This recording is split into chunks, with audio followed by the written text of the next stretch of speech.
Kanye. I remember I had a talk with Twister. I think the difference between him going over to Adidas versus Nike is losing the Nike head, you know. Yeah. So the main people that will gravitate towards the new shoe would be because they are fans of him and not the shoe.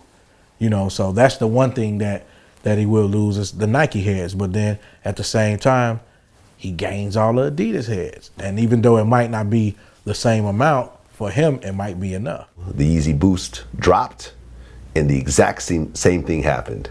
I don't know, man. It didn't feel like it. Yeah, it feels like it. I mean, when you look at, okay, well, let's put it like this.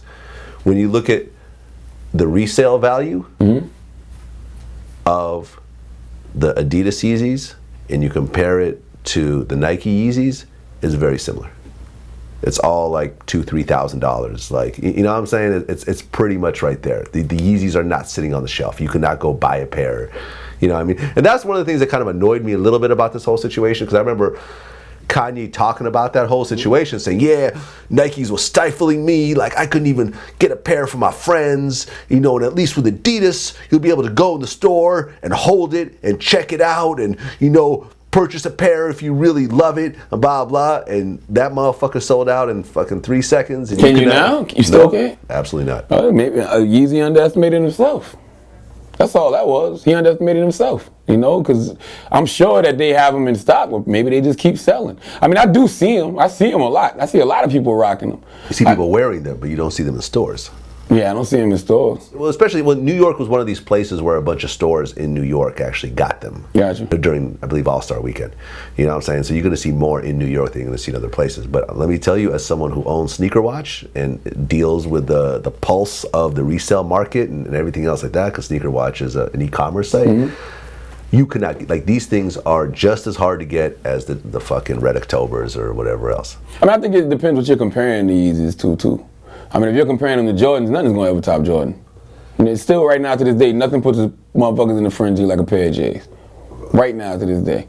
The Adidas Yeezys? No. I'm telling you. I mean, he even said it, like the Yeezy jumped over the Jumpman or something. I mean, it sounds good in the rap, but it ain't true. Jordan been selling us the same sneaker for 30 years.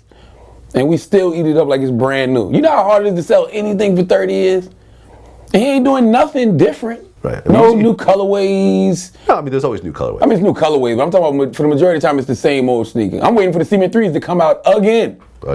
I need a fresh pair of Cement 3s. I mean, I still don't like the Air Yeezys. I got a pair, not the, whatever the shit called. What they call Yeezy Boost? Yeah, you got a pair? I got a pair.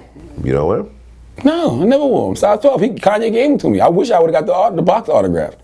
Oh, really? Yeah, he gave them to me personally.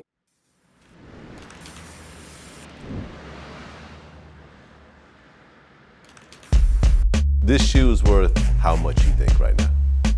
I think it's easily worth $100,000. Easily. So this is a $100,000 shoe that's in front of you right now. There's just not any other out there. I wore a pair of 7s on a red carpet.